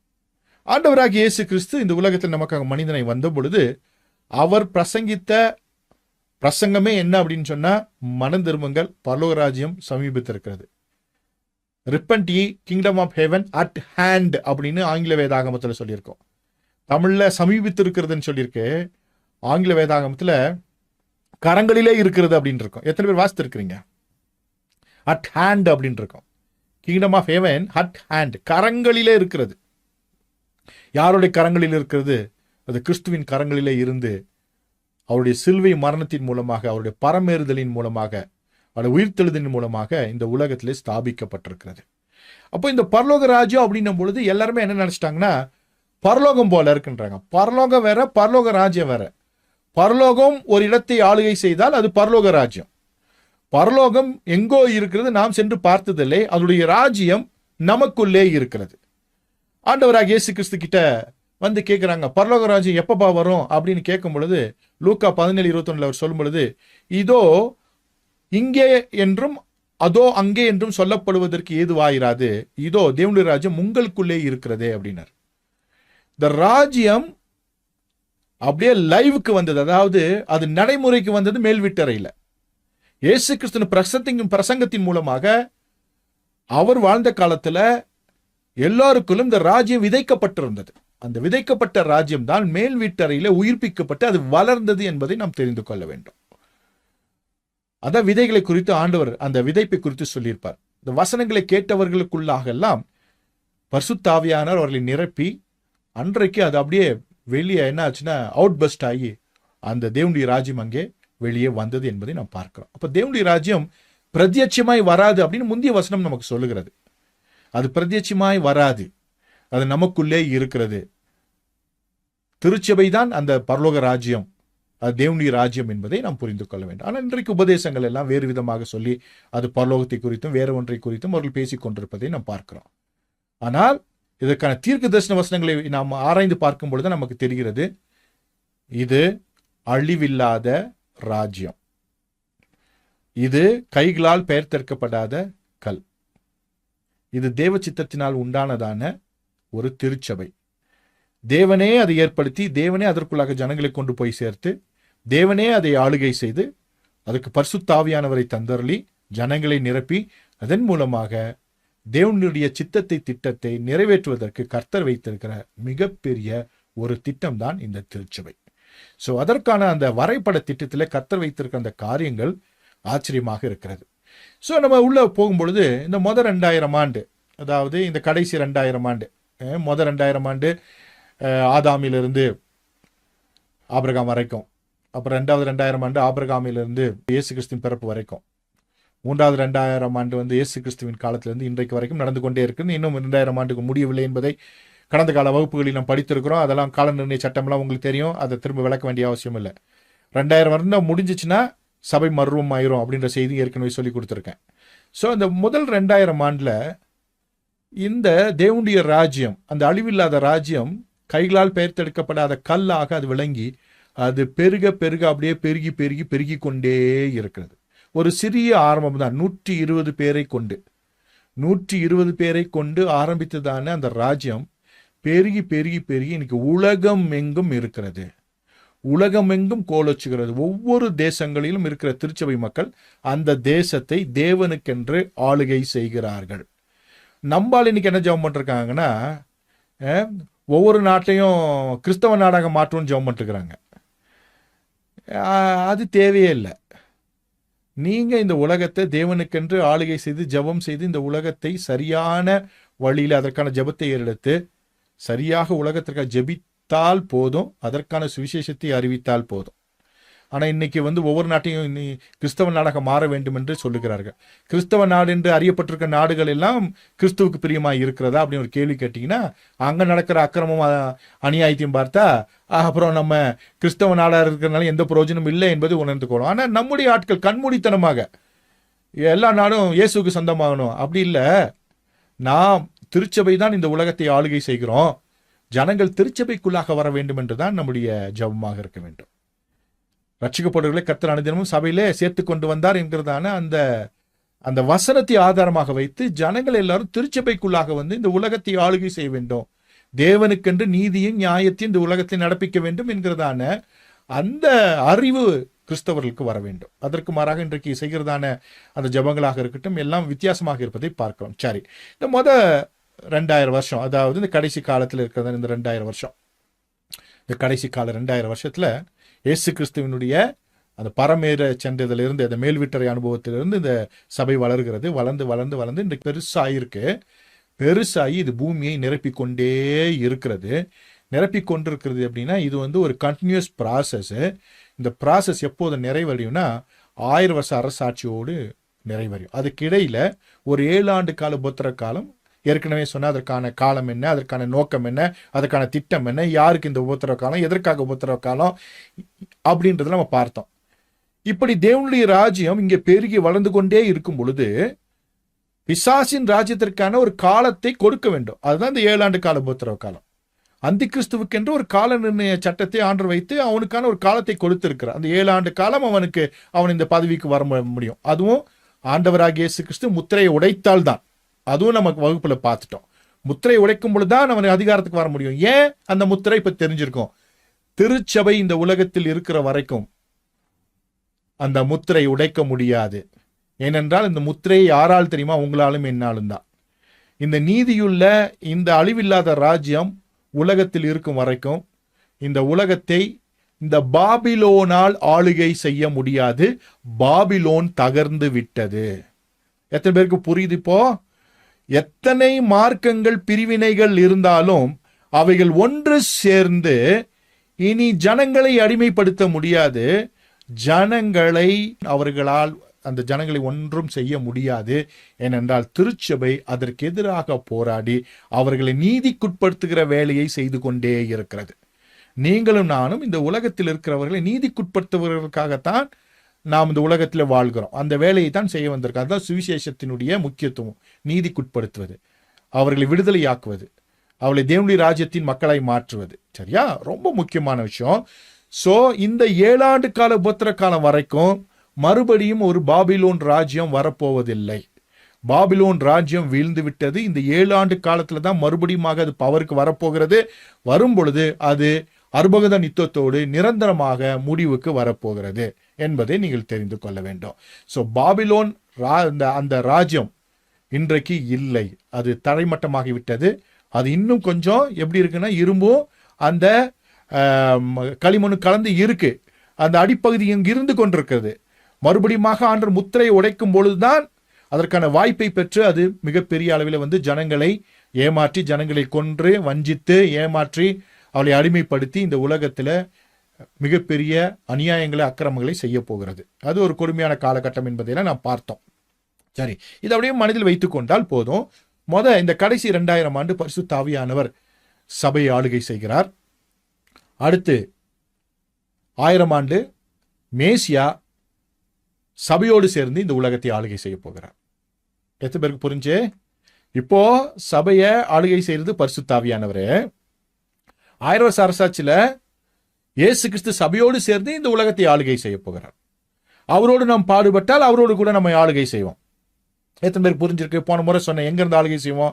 மத்திய வானிலிருந்து அப்படின்னு விஷயம்லாம் சொல்லி கொடுத்தேன். ஸோ இந்த ப்ரோக்ரெசிவா இருக்கிறதான இந்த திட்டத்தை, வளர்ந்து வருகிற இந்த கல்லை குறித்ததான அறிவு நமக்கு வேணும். இது திருச்சபையை குறிக்கிறது. அதனாலதான் உலகமெங்கும் பிசாசானவன் திருச்சபைக்கு எதிராக அவன் போராடுவதை பார்க்கிறோம். திருச்சபைக்குள்ளாக இருக்கிற ஜனங்களுக்குள்ளாக தவறான எண்ணங்களையும் தவறான விதைகளையும் கல்லுபதேசங்களையும் விதைத்து ஒன்று அவனை சர்ச்சை விட்டு வெளியே கொண்டு போயிடணும், இல்லைன்னா அவனை பின்மாற்றத்தில் கொண்டு போயிடணும், இல்லை கொன்னுறணுன்ற ஒரு திட்டத்தை வைத்திருக்கிறான். நாம் ஆவிக்குரியவர்களாக இருக்கிறபடினால அவைகளாம் மேற்கொள்வதற்கான அதிகாரத்தை இயேசு கிறிஸ்து ஏற்கனவே நமக்கு தந்திருக்கிறபடினாலே சாட்சியின் வசனத்தால் அவனை ஜெயிக்க வேண்டும். நாம் ஜெபித்து அவனை ஜெயிக்க வேண்டும். சாட்சியின் வசனத்தினாலும் ஜபத்தினாலும் உபவாசத்தினாலும் அவனை ஜெயிக்க வேண்டும். ஜபம் அதுக்காக நமக்கு கொடுக்கப்பட்டிருக்கிறது. ஜபம் செய்தால் ஜபத்தை கேட்கிற ஆண்டவர் கேட்டு ஒரு ஜெயத்தை நமக்கு தருவார், இல்லையா? ஸோ நிறைய பேர் இன்னைக்கு உலகம் எப்படி ஆச்சுன்னா, ஜபம் பண்றதுலாம் முக்கியம் இல்லை, ஆட்டம் பாட்டம் கொண்டாட்டம் போதும், ஆடு பாடு கொண்டாடு துதி போதும். இல்லை, ஜபம் தான் ரொம்ப முக்கியம். புதிய ஏற்பாட்டினுடைய நியதி ஜபம். ஜபம் பண்ணினார்கள் என்பதுதான் நமக்கு கொடுக்கப்பட்டிருக்கிறதான முக்கியமான செய்தி. இயேசு ஜபம் செய்தார் என்று தான் சொல்லியிருக்கிறது. அவர் ஆடி பாடி கொண்டாடினார் என்று வேதத்துல புதிய ஏற்பாட்டில் எங்கும் சொல்லவில்லை. நமக்கும் அவர் ஜபம் செய்யதான் சொல்லி கொடுத்தாரே தவிர ஆட்டம் பாட்டம் கொண்டாட்டம்னு சொல்லவில்லை. அது தேவை, அது நமக்கே தெரியும். அது நம்மளை லைவா வச்சுக்கிறதுக்கு தேவை. அதுதான் முக்கியம் இல்லை. அது ரொம்ப முக்கியமான விஷயம் என்னன்னா ஜபம். ஸோ 1 மணி நேரமாவது விழித்திருந்து ஜபிக்க கூடாதான்னு தான் ஆண்டவர் கேட்டாரு. துதிக்க கூடாதா அப்படின்னு இல்லை. அந்த ஜபத்துல ஒரு பகுதி தான் துதி. ஜபத்துல ஒரு பகுதி தான் துதி, தவிர துதி தான் ஜபம் இல்லை. ஜபத்தின் ஒரு பகுதி. அது நிறைய பகுதிகள் இருக்கிறது. இந்த சிஸ்டமேட்டிக் ப்ரேயர்ல நிறைய விஷயங்கள் இருக்குது. ஒருவேளை வாய்ப்பு கிடைத்தால் அடுத்த வகுப்புல நடத்துறேன். சிஸ்டமேட்டிக் ப்ரேயர்ல என்னென்ன பகுதிகள்லாம் இருக்கணும்?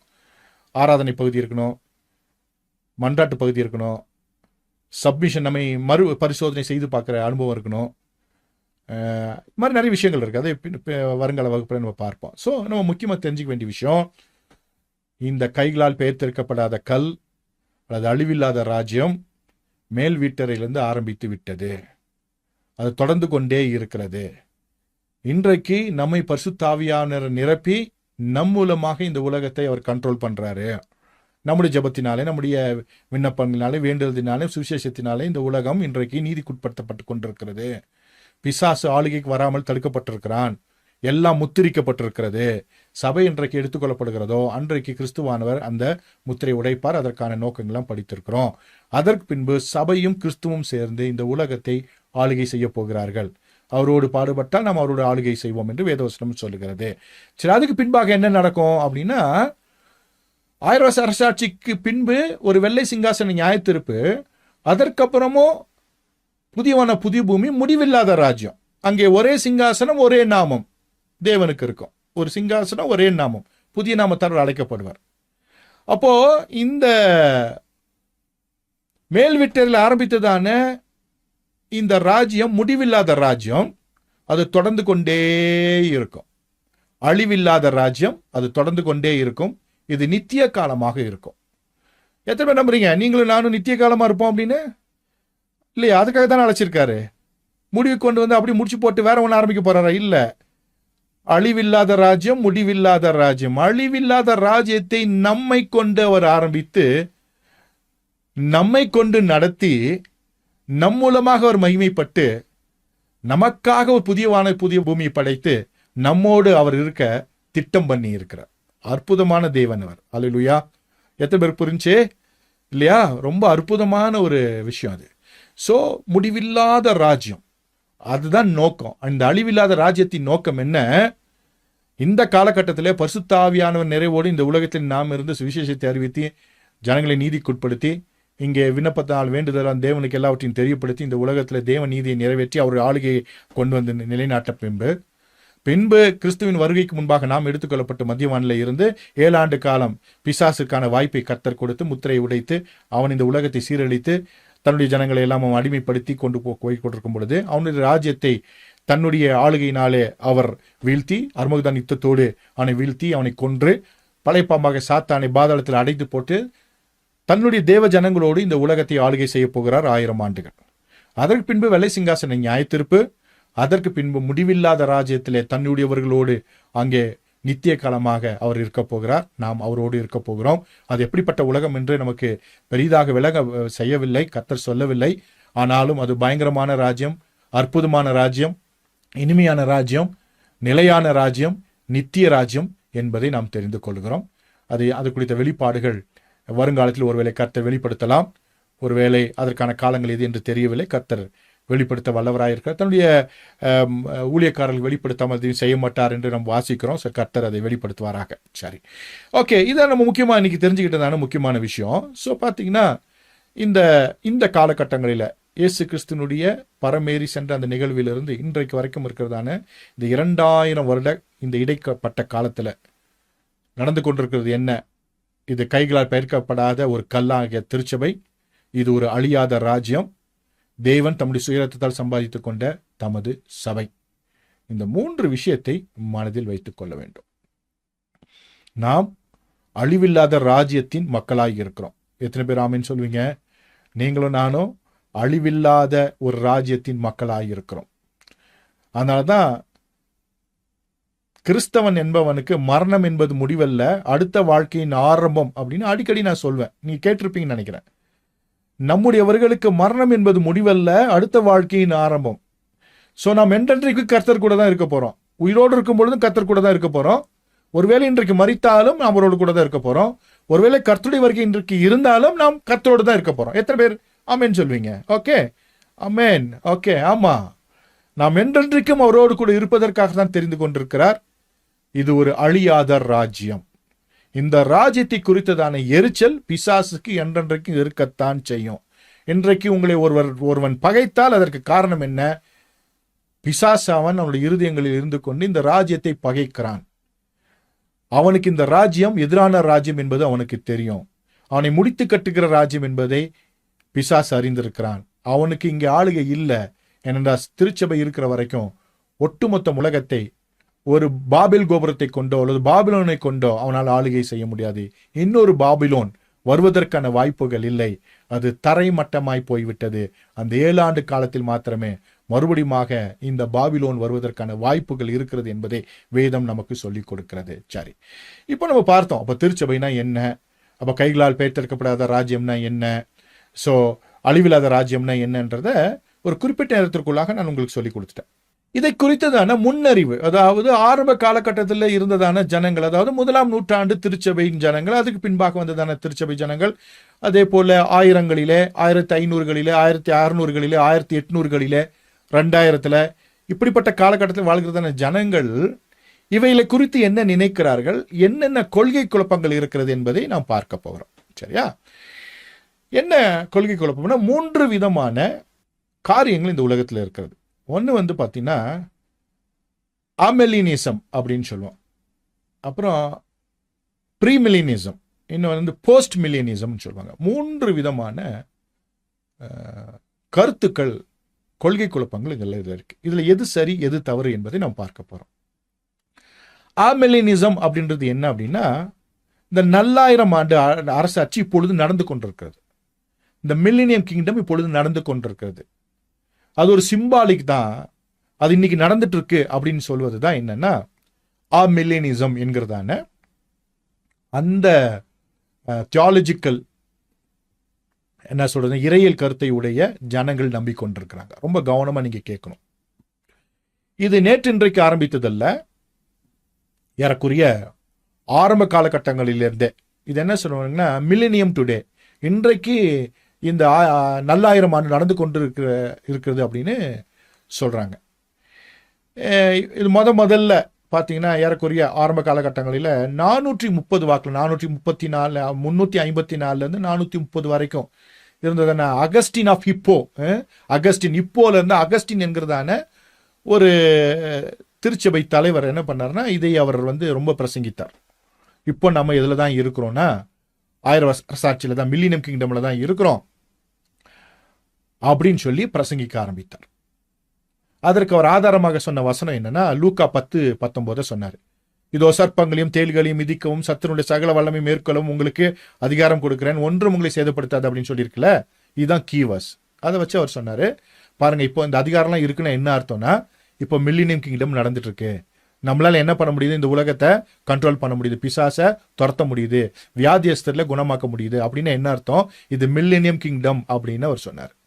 இப்போ உங்களுக்கு புரிஞ்சிருக்கும் இவ்வளவு நேரம் செய்தி கேட்ட நீங்க. காரணம் என்னன்னா இந்த தேவனால் உண்டானதான இந்த ஆட்சியை அவங்க என்ன நினைச்சிட்டாங்கன்னா இன்றைக்கு இருக்க சபையுடைய அந்த ஆளுகைய அவங்க என்ன நினைச்சுக்கிட்டாங்கன்னா 1000 வருஷ அரசு ஆட்சின்னு நினைச்சுக்கிட்டாங்க. சரியா? இது என்ன ஏற்கனவே சொன்ன இது இது ஒரு அழிவில்லாத ராஜ்யம் இல்லையா? இந்த அழிவில்லாத ராஜ்யம் கைகளால் பெயர்த்தெடுக்கப்படாத இந்த ராஜ்யத்தினுடைய இந்த பவர், இதோடைய அதிகாரம், இதோடைய ஆளுகைய இவங்க எப்படி புரிஞ்சுக்கிட்டாங்கன்னா இத 1000 வருஷ அரசாட்சின்னு புரிஞ்சுக்கிட்டாங்க.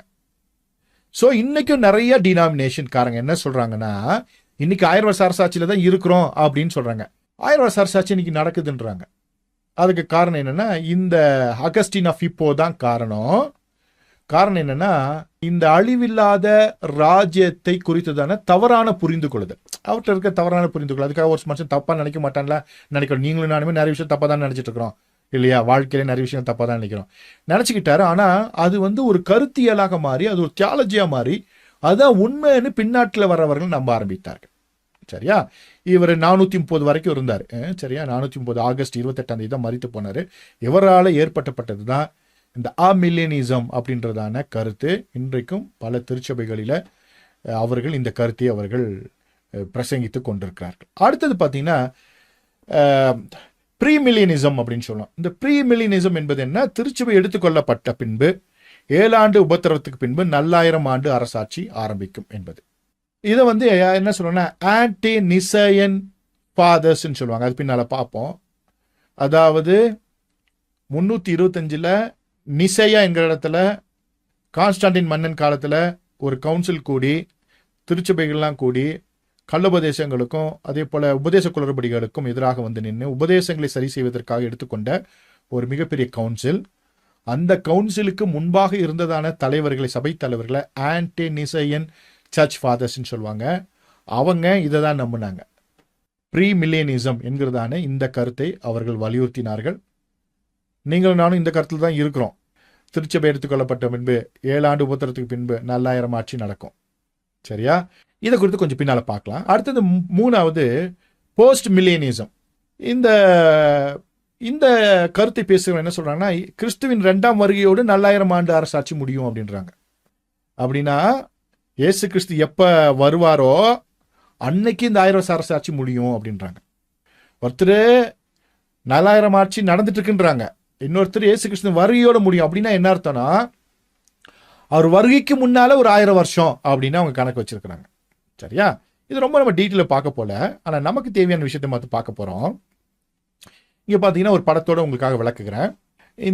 இதுலயே இந்த ப்ரீ மில்லினிசத்திலேயே பாத்தீங்கன்னா நாம் நம்புகிற உலகமெங்கும் இருக்கிற திருச்சபை தலைவர்கள் ஆதி காலத்தில் நம்புகிறதான இந்த ப்ரீ மில்லினிசத்திலே 2 பிரிவு இருக்கிறாங்க.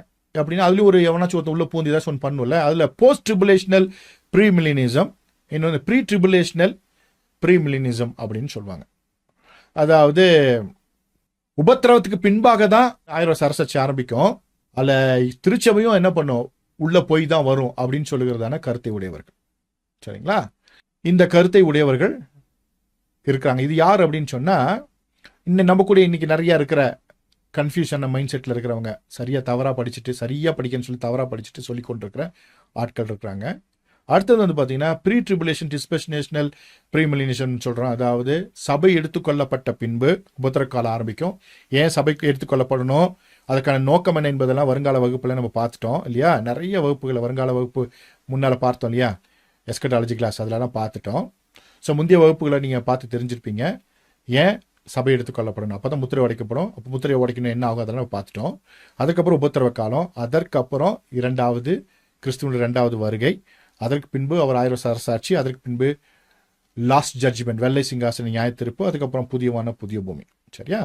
அதே போல் இந்த போஸ்ட் மில்லியனிசம் அப்படின்னு சொல்லுகிறதான அந்த விஷயத்தை நம்ம பார்த்தோம். அதாவது என்னன்னா, இந்த உபத்திரவ காலம் அதெல்லாம் ஒன்றும் கிடையாது, சபைக்கு எப்பவுமே உபத்திரவ காலம் தான் அப்படின்னு சொல்லிட்டு ஒரு 1000 வருஷ அரசாட்சியோட இயேசு கிறிஸ்து திரும்ப வந்து என்ன பண்ணிடுவாரு, நியாயத்தீர்ப்பு நடத்தி முடிச்சிருவாரு, புதிய பூமி வந்துடும் அப்படின்னு நம்புறவங்க இந்த போஸ்ட் மில்லியனிசம். இந்த போஸ்ட் மில்லியனிசத்தை நம்புறவங்க யாருன்னா, இந்த ஜான் கால்வின், இந்த பேப்டிஸ்ட், சில பேப்டிஸ்ட் சபைகள், எல்லா பேப்டிஸ்ட் சபைகளும் அல்ல, சில பேப்டிஸ்ட் சபைகள் வந்து ஜான் கால்வினோட இந்த டீச்சிங்கை வந்து நம்புறாங்க. ஜான் கால்வின், கால்வினிசம், ஆர்மினிசம்லாம் படிச்சிருப்பீங்க இல்லையா? ஜேக்கபஸ் ஆர்மீனியஸ், ஜான் கால்வின், இவங்க 2 பேருடைய இறையல் இன்றைக்கு வரைக்கும் திருச்சபைகளில் பாதிப்பை ஏற்படுத்தி கொண்டே தான் இருக்கிறது. எது சரி எது தவறுன்னு சொல்லி பெரிய டிபேட் நடந்துகிட்டே இருக்கு. 2 நம்புறவங்க இருக்கிறாங்க, ஜான் கால்வினை மட்டும் நம்புறவங்க இருக்கிறாங்க, ஆர்மீனியஸை மாத்திரம் நம்புறவங்க இருக்கிறாங்க. ஸோ 2மே வந்து பியாண்ட் அவர் ஹியூமன் காம்ப்ரஹென்ஷன், பயங்கரமான இதாக இருக்கும் அதெல்லாம். சரியா? அது வாசித்து பாருங்கள்.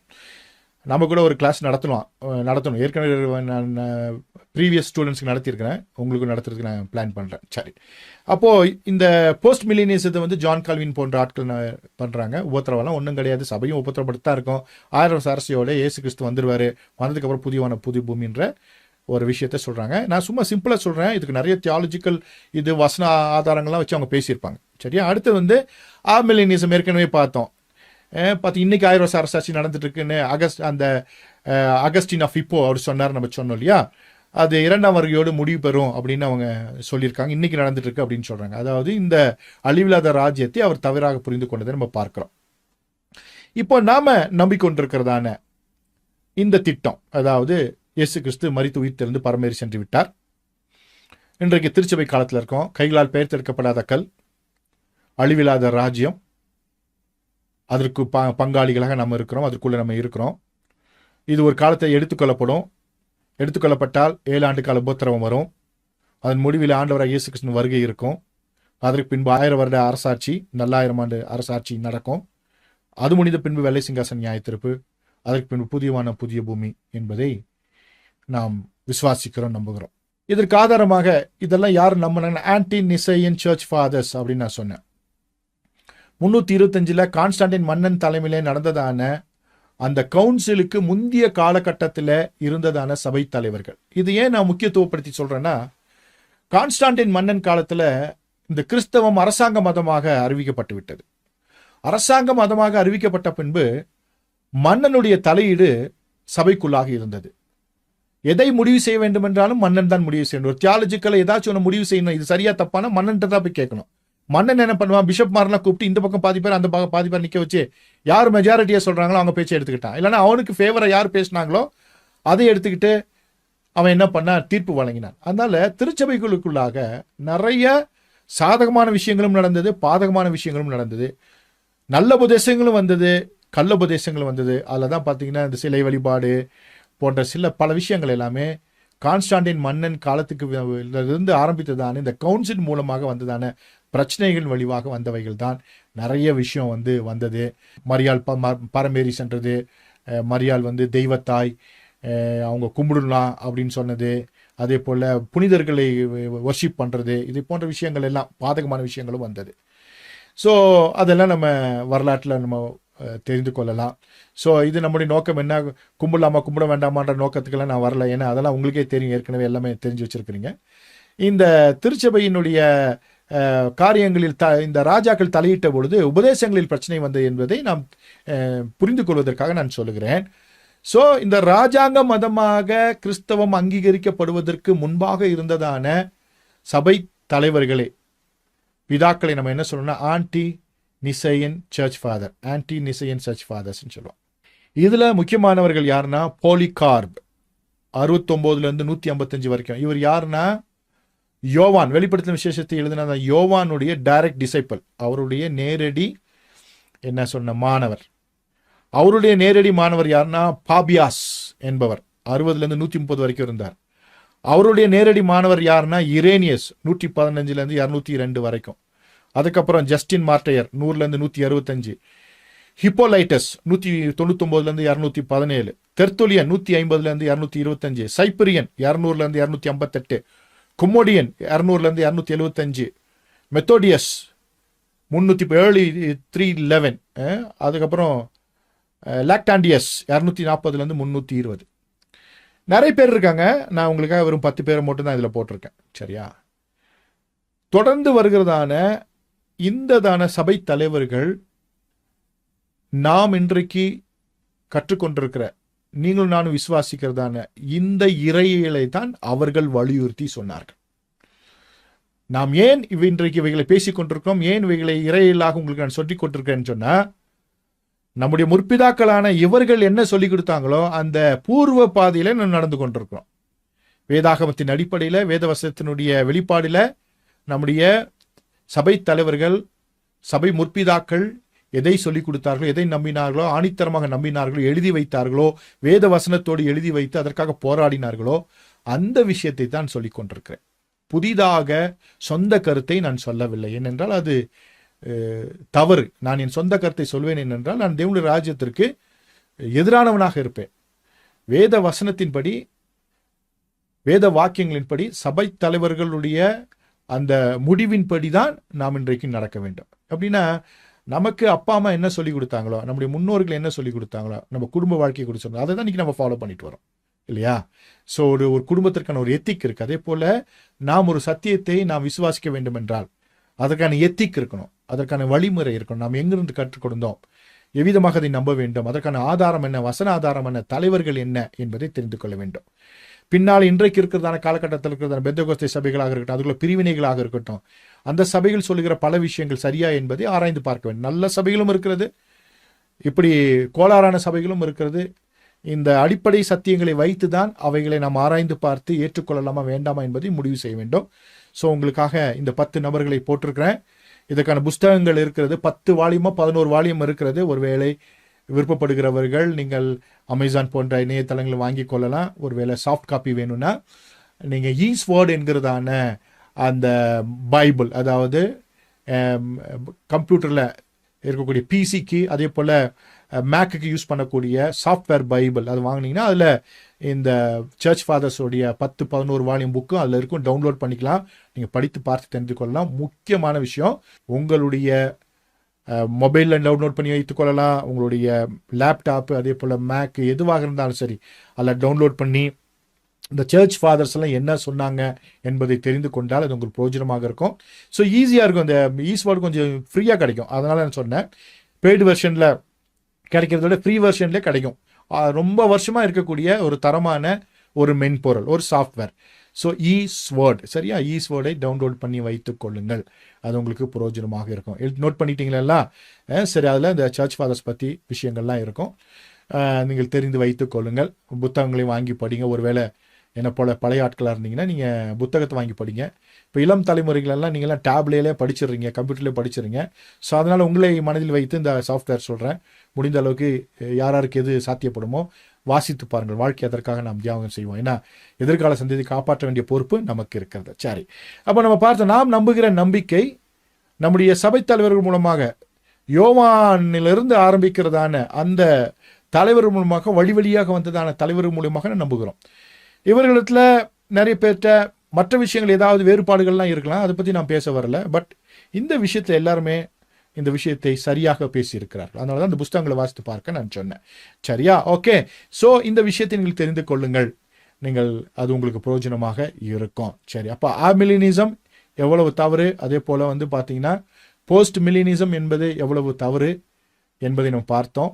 ஸோ நாம் நம்புகிறதான இந்த நம்பிக்கைக்கான ஆதாரம் என்ன, வேதவசனம் என்ன என்பதை நாம் பார்த்தோம்.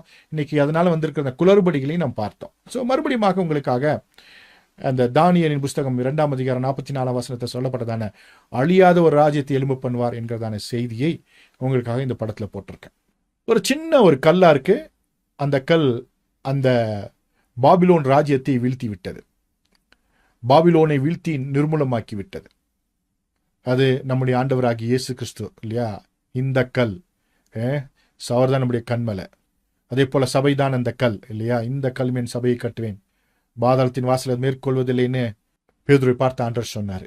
இது ஒரு கற்பாறை, கற்பாறை மேல் கட்டப்பட்ட வீடு அப்படிலாம் நிறைய உண்மைகள்லாம் இருக்கும். ஆண்டவராக இயேசு கிறிஸ்து உண்மை குறித்து சொல்லும்போது இந்த பரலோக ராஜ்யத்தை குறித்தான உண்மையை சொல்லியிருப்பார், நிறைய சொல்லியிருப்பார். அது ஒரு வலை, அதே போல் வாரிக்கொள்கிற வலை, அதே போல் நிறைய விஷயங்களை சொல்லியிருப்பார் இல்லையா? அதை ஒரு நாள் நம்ம பார்ப்போம். ஸோ உங்களுக்காக ஒரு ஒரு ஒரு அவுட்லைன் மாத்திரம் நான் சொல்கிறேன். ஸோ ஆரம்பித்து தான் அந்த கல் பெருகி பெருகி பெருகி இன்றைக்கு மிகப்பெரிய கல்லாக இருக்கிறது. இந்த கல் பின்பு இந்த உலகத்தில் தேவனோடு சேர்ந்து இந்த உலகத்தை 1000 வருஷ அரசாட்சி ஆளுகை செய்ய போகிறது. பின்பு முடிவில்லாத ராஜ்யத்திலே தேவனோடு இருக்க போகிறது. ஸோ இது அழிவில்லாத ராஜ்யம், இது கைகளால் பெயர்த்தெடுக்கப்படாத கல், இது திருச்சபை என்பதை மறந்துவிடக்கூடாது. இந்த திருச்சபைக்குள்ளாக வருகிற யாவரும் நித்திய காலமாக அவரோடு இருப்பார்கள் என்பதை மறந்துவிடக்கூடாது. அதனால தான் சபை என்பது ஒரு மேன்மையான அனுபவம். அதற்குள்ளாக இருப்பது என்பது ரொம்ப ரொம்ப முக்கியமான விஷயம்.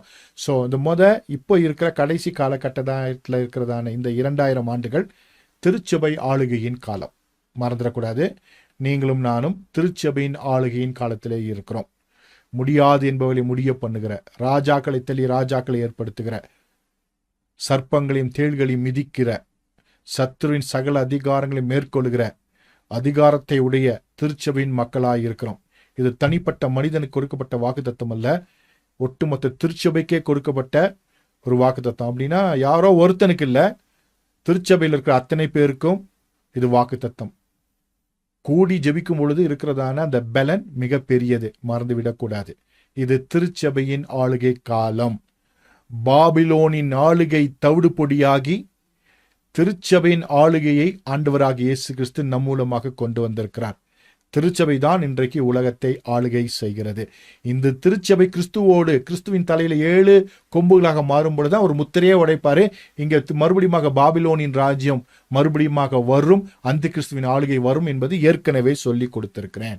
ஸோ திருச்சபையின் காலம், அடுத்து கிறிஸ்துவின் ஆளுகை. 1000 வருஷ அரசாட்சி என்பது கிறிஸ்துவோடு நாம் இருந்து ஆளுகை செய்ய போகிறோம். அது கிறிஸ்துவின் ஆளுகை. 1000 வருஷ அரசாட்சி மேசியாவின் ஆளுகை. அடுத்தது மேசியாவின் ஆளுகை முடிந்த பின்பு நியாயத்திற்கு பின்பு முடிவில்லாத ராஜ்யத்திற்குள்ளாக நம்முடைய ஆண்டவர் கொண்டு செல்ல போகிறார். அது நித்திய தேவ ஆளுகை. சரியா?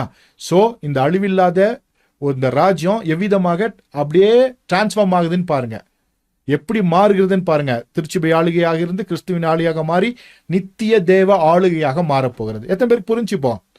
அப்போ ஒரு அழிவில்லாத ராஜ்யம் ஆரம்பிக்கப்பட்டாயிற்று, அது இன்றைக்கு திருச்சபை ஆளுகையாக இருக்கிறது. அதற்கு பின்பு கிறிஸ்துவின் ஆளுகையாக மாறப்போகிறது. அடுத்தது நித்திய தேவ ஆளுகையாக மாறப்போகிறது. அல்லேலூயா. புரிஞ்சா உங்களுக்கு?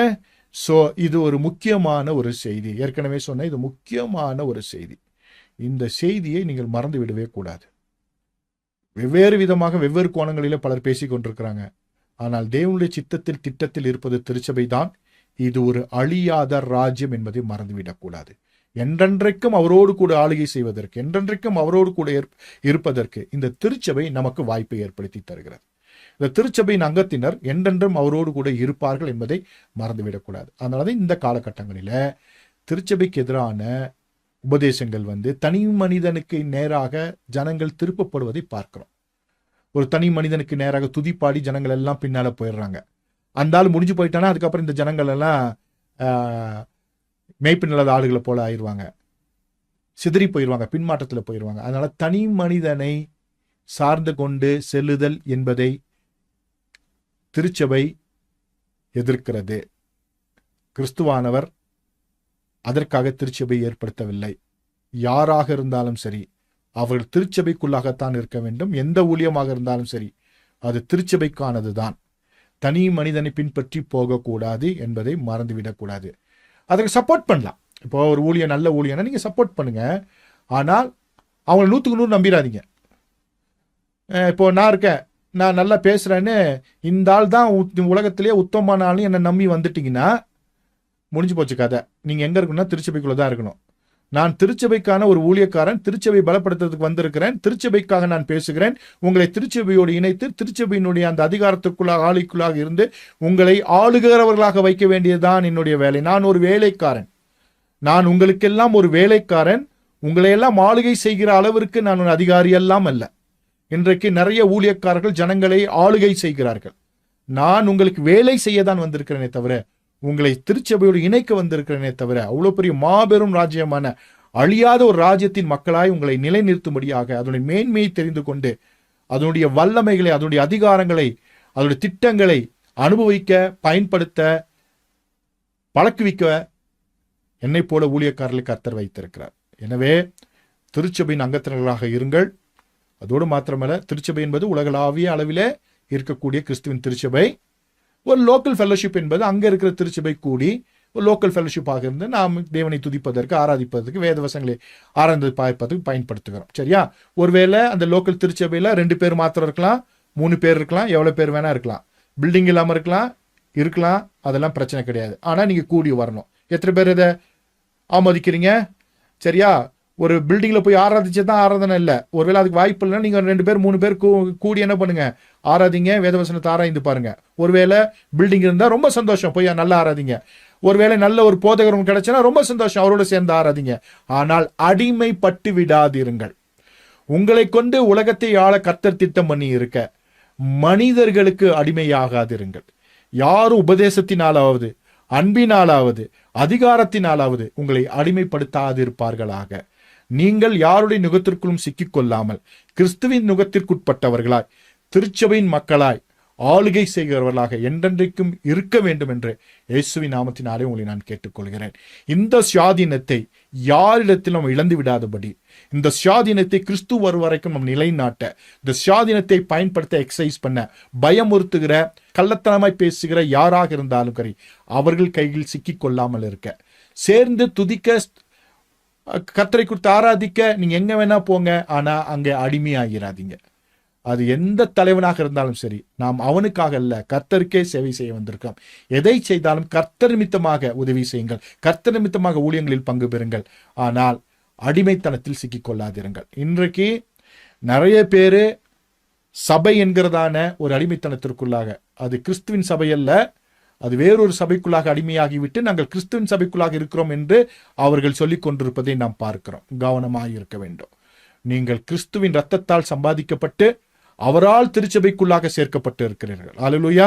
மறுபடியும் சொல்றேன், நீங்கள் கிறிஸ்துவின் இரத்தத்தால் சம்பாதிக்கப்பட்டு அவரால் அவருடைய திருச்சபைக்குள்ளாக கொண்டு வரப்பட்டிருக்கிறீர்கள். மனித சித்தத்தினால் உண்டானது அல்ல. உலகளாவிய தேவனுடைய திருச்சபையின் அங்கத்தினராய் நீங்கள் இருக்கிறீர்கள். உங்கள் பகுதியிலே நீங்கள் ஒருவேளை ஊழியம் செய்கிறவர்களாக இருந்தால் உங்கள் திருச்சபை மக்களோடு ஊழியம் செய்யுங்கள். அதே போல அதற்கான வாய்ப்புகள் இல்லாத பகுதியில் இருந்தால் நீங்கள் 2 பேரோ 3 பேரோ கூடி கர்த்தரை ஆராதித்து அந்த ஃபெலோஷிப்பை மெயின்டைன் பண்ணுங்க. ஃபெலோஷிப் ரொம்ப ரொம்ப முக்கியம். திருச்சபை என்பதே ஃபெலோஷிப்ல தான் இருக்கு. ஒரு தனி மனிதனாக இருந்து அல்ல, அது தேவ சித்தம் அல்ல. கூடி தேவனை ஆராதிப்பதும் அவரை தொழுது கொள்வதும் வேதத்தை ஆராய்ந்து பார்ப்பதும் தான் தேவனுடைய திருச்சபையினுடைய அடிப்படை என்பதை மறந்துவிடக்கூடாது. சரி, இதுவரைக்கும் நான் சொல்லிக் கொடுத்ததான முக்கியமான விஷயங்களை கர்த்தர் உங்களுக்கு புரிய வைத்திருப்பார் என்று நான் விசுவாசிக்கிறேன். ஒரு கடினமான, கருகலான, போராட்டமான ஒரு சத்தியத்தை இன்றைக்கு நான் சொல்லிக் கொடுத்திருக்கிறேன். ஒரு எளிமையான விஷயம் இது அல்ல. ஒரு மிகப்பெரிய ஒரு போராட்டத்துக்கு பின்பு நான் உங்களுக்கு இதை நான் சொல்லிக் கொடுக்கிறேன். இதற்காக நான் சந்திக்கிற போராட்டங்கள் அதிகம். தனிப்பட்ட ரீதியில் சந்தித்து தான் இந்த விஷயங்களை உங்களுக்கு நான் தயார் செய்து நான் உங்களுக்கு கொடுத்து கொண்டிருக்கிறேன். எனவே இந்த ஊழியத்திற்காக எனக்காக விசேஷமாக நீங்கள் ஜெபித்துக் கொள்ளுங்கள். கர்த்தர் உங்களை ஆசீர்வதிப்பாராக. இந்த நாளுக்குரிய செய்தி உங்களுக்கு பிரயோஜனமாக இருந்திருக்கும் என்று கிறிஸ்துவுக்குள் நம்புகிறேன். கர்த்தராகிய இயேசு கிறிஸ்துவின் கிருபையும் தேவனுடைய அன்பும் பரிசுத்த ஆவியினுடைய ஐக்கியமும் உங்கள் அன்பு கூட இருப்பதாக. ஆமென். God bless you.